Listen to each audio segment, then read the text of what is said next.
season 2 selesai, lu mulai berpikir nggak kayak misalnya revenue kita tuh dari sini udah mulai berhitung berarti kayak misalnya ini modalnya segini, kita dapatnya segini nggak pernah dihitung ya kayak gitu-gitu ya? Gue nggak pernah ngitung duit di.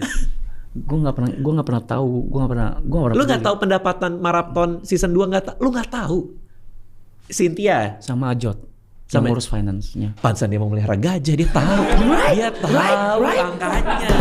Oh, bisa nih gajah nih. Masuk nih budget nih. Masuk nih gajah. Masa dia mau gajah?